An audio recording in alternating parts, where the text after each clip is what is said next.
Hai, ni hao. Kembali lagi dengan saya Fitria Dewi. Kali ini saya akan memberikan informasi terkait COVID-19. Apa saja itu?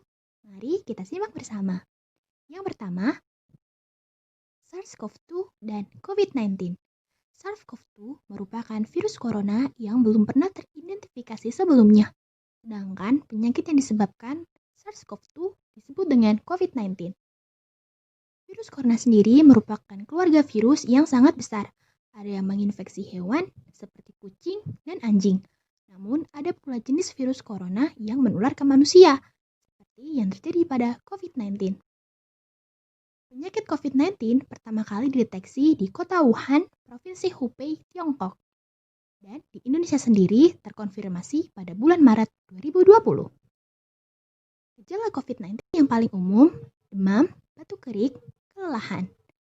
Ada gejala yang sedikit tidak umum, seperti rasa tidak nyaman dan nyeri tenggorokan, diare, mata merah, sakit kepala, hilang indera perasa atau penciuman, ruam pada kulit, atau perubahan warna pada jari tangan atau jari kaki.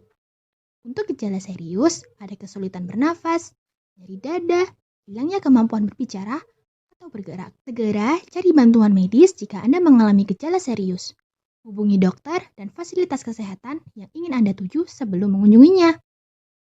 Orang dengan gejala ringan yang dinyatakan sehat harus melakukan perawatan mandiri di rumah. Rata-rata, gejala akan muncul 5-6 hari setelah seseorang pertama kali terinfeksi virus ini, tetapi bisa juga 14 hari setelah terinfeksi. Orang bilang lebih baik mencegah daripada mengobati. Untuk itu, mari kita cegah COVID-19 agar tidak menjangkiti diri dan keluarga kita. Berikut apa-apa saja tindakan yang bisa kita lakukan untuk mencegah COVID-19. Bersihkan tangan Anda secara rutin. Gunakan sabun dan air atau cairan pembersih tangan berbahan alkohol. Selalu jaga jarak yang aman dengan orang yang batuk atau bersin. Saat Anda batuk atau bersin, tutup mulut dan hidung dengan lengan Anda atau tisu. Tetaplah di rumah jika Anda merasa tidak enak badan. Jika Anda demam, batuk, atau kesulitan bernafas, segera cari bantuan medis dan hubungi terlebih dahulu. Ikuti arahan otoritas kesehatan lokal Anda. Untuk langkah pencegahan, silahkan cek di poster media edukasi COVID yang sudah saya unggah di akun Instagram di @fitrialsabila. Jangan lupa dicek ya. Setelah itu, lakukan perawatan diri. Jika Anda merasa sakit, Anda harus beristirahat. Minum banyak air, dan makan makanan bergizi. Semua orang harus menjaga pola hidup sehat di rumah, jaga pola diet, tidur cukup, tetap aktif, dan lakukan kontak sosial dengan orang-orang melalui telepon atau internet. Jika Anda mengalami gejala ringan dan dinyatakan sehat, lakukan isolasi mandiri dan hubungi penyedia layanan jasa medis atau hotline informasi COVID-19 untuk mendapatkan saran. Informasi terbaru terkait COVID-19 dari ayosemarang.com, Menteri Kesehatan Terawan Agus Putranto menghapus istilah orang tanpa gejala atau OTG, orang dalam pemantauan atau ODP, dan pasien dalam pengawasan atau PDP dalam kaitan orang yang terinfeksi COVID-19. Perubahan tersebut tercantum dalam Keputusan Menteri Kesehatan nomor HK.01-Menkes/413/2020 tentang pedoman pencegahan dan pengendalian virus corona SARS-CoV-2 yang ditandatangani pada Senin 13 Juli 2020. Lalu kalau diganti, terus bagaimana? Bapak Terawan menyebutkan ada 8 istilah untuk menggantikan 3 istilah tadi.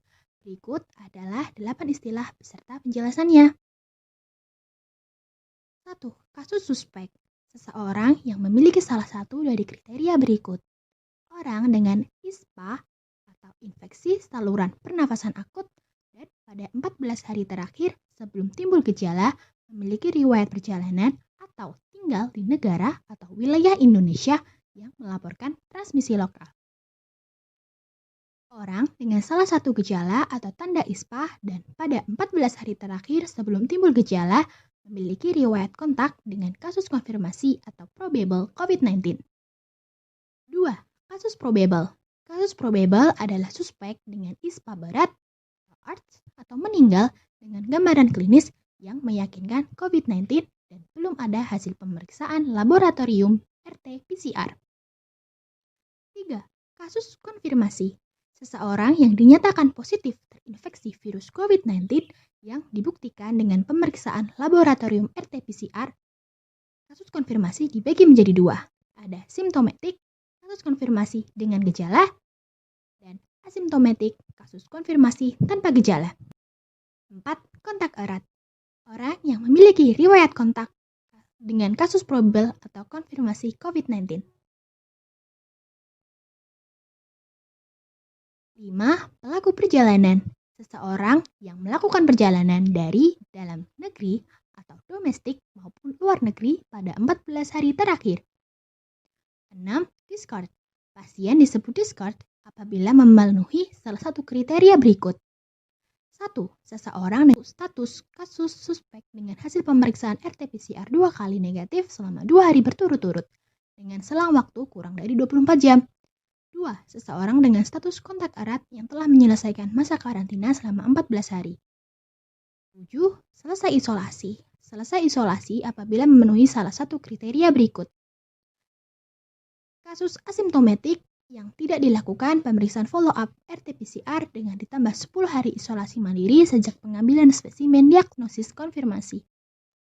Kasus probable atau kasus konfirmasi dengan gejala yang tidak dilakukan pemeriksaan follow-up RT-PCR dihitung 10 hari sejak tanggal onset dengan ditambah minimal 3 hari setelah tidak lagi menunjukkan gejala demam dan gangguan pernafasan. Kasus probable atau kasus konfirmasi dengan gejala yang mendapatkan hasil pemeriksaan follow-up RT-PCR 1 kali negatif dengan ditambah minimal 3 hari setelah tidak lagi menunjukkan gejala demam dan gangguan pernapasan. 8. Kematian. Kematian COVID-19 untuk kepentingan surveillance adalah kasus konfirmasi atau probable COVID-19 yang meninggal. Untuk itu, kita sebagai warga Indonesia yang baik harus terus mendukung upaya pemerintah dalam menangani pandemi COVID-19. Saya, kamu, dan kita semua bersama perang melawan corona. Yang terakhir, mari jadikan internet sebagai media untuk berbagi informasi, bukan hanya untuk mencari sensasi, apalagi gosip basi yang tidak berarti. Saya Fitria Dewi, sampai jumpa di video selanjutnya. Tetap jaga kesehatan dan stay negatif COVID-19. Terima kasih. Sia-sia. Matur nuwun.